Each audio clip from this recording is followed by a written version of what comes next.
Hello বন্ধুরা, আমি রনিতা। আমার চ্যানেলের সকল বন্ধুদের জানাই জগন্নাথ দেবের পূর্ণ রথযাত্রা উপলক্ষে শুভেচ্ছা ও অভিনন্দন। আজ 16ই জুলাই, বৃহস্পতিবার। প্রভু জগন্নাথ দেবের রথ নিয়ে বেরোনোর দিন।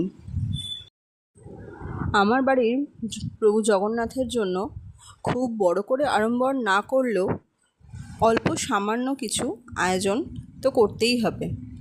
সেই জন্য সকাল সকাল উঠে প্রভু জগন্নাথ দেবের আশীর্বাদ নিয়ে সামান্য কিছু আয়োজন করব বলেই তৈরি হয়ে উঠলাম।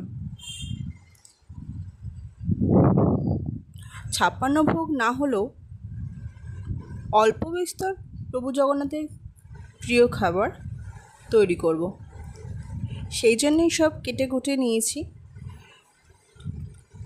বিশেষ করে ইচ্ছে হয়েছে প্রভু জগন্নাথ দেবের প্রিয় খাবার কণিকা ভোগ আর কর্মাবাই খিচুড়ি আর পায়েস, এইটুকুই দেওয়ার ইচ্ছে আছে, তাই রান্না বসিয়ে দিয়েছি।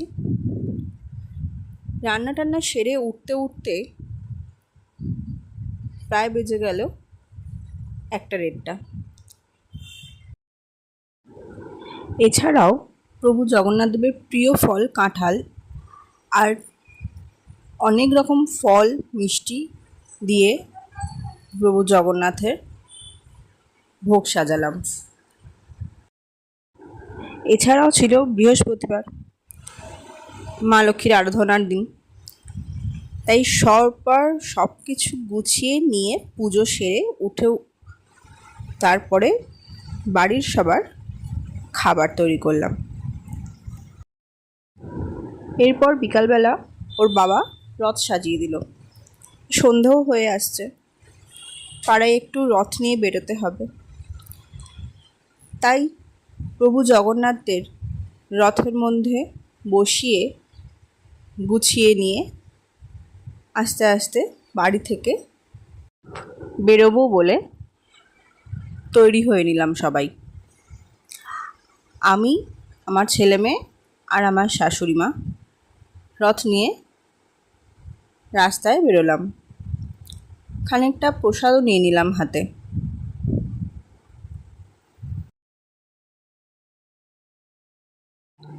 আমার ছেলে ঘর থেকে প্রভু জগন্নাথ দেবের রথের দড়ি ধরে টেনে বাইরে নিয়ে যাচ্ছে।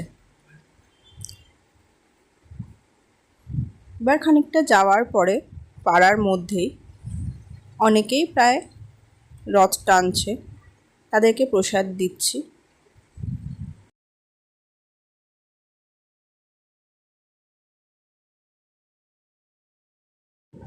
এত বৃষ্টি হয়েছে, রাস্তাঘাট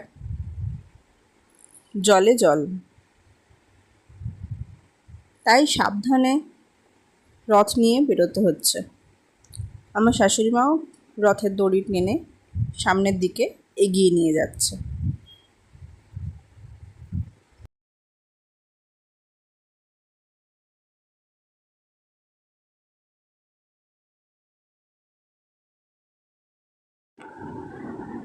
পাড়ারই মধ্যে রথ নিয়ে যাওয়ার সময় দুটো বাচ্চা মেয়ে আর পাড়ারই একজন ঠাকুমা, এক কাকা, তারা সবাই রথের দড়ি টেনে প্রভু জগন্নাথকে প্রণাম করলো। সেখানে দাঁড়িয়ে খানিকক্ষণ কথাবার্তা হলো, প্রসাদ দেওয়া নেওয়া হলো, তারপরে সবাই আবার এগিয়ে যাচ্ছে।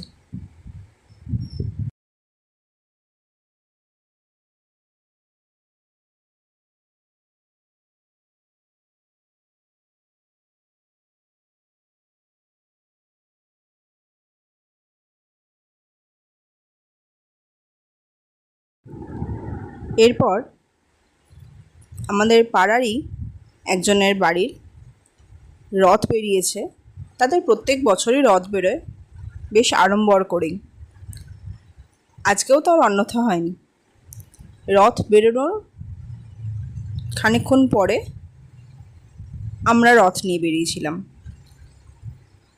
সেই রথ বেরিয়েছে অন্য রাস্তা দিয়ে গেছে, তাই মুখোমুখি আমাদের প্রভু জগন্নাথ আর সেই দাদার বাড়ির প্রভু জগন্নাথ একই রাস্তায় দেখা হয়ে গেল।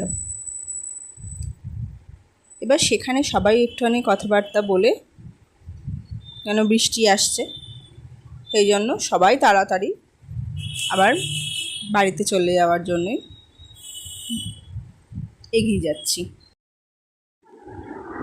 আমরা যে রাস্তা দিয়ে যাচ্ছি সেই রাস্তাতেই আমাদের পাড়ার মা শীতলার মন্দির। হয়তো প্রভু জগন্নাথের ইচ্ছে হয়েছে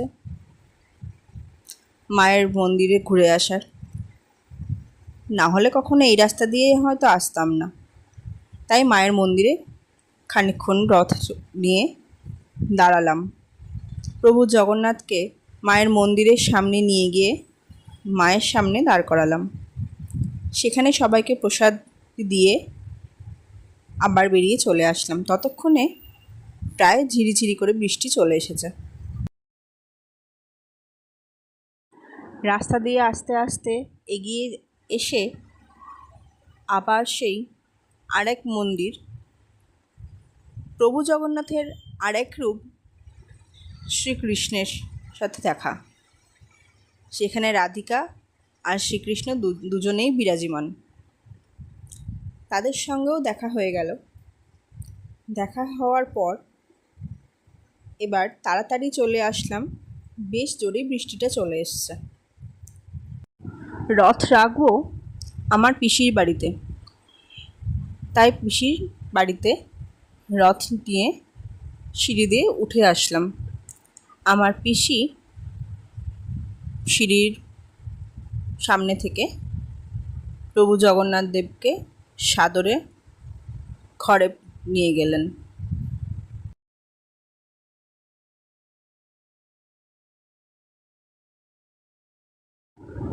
পিসির বাড়িতে যাওয়ার পরে পিসি রথ টেনে নিয়ে ঘরে গেল। এরপরে মেয়ে এক জায়গায় রথের জায়গা করে তারপরে প্রভু জগন্নাথকে আমি বসিয়ে দিলাম। আর এই ছবিটা আমার মেয়ে এঁকেছে। তোমরা সবাই বলো কেমন হয়েছে। আর আজকের ভিডিওটাও এখানেই শেষ করলাম। সবাই সুস্থ থেকো, ভালো থেকো। আসবো আবার অন্য ভিডিও নিয়ে।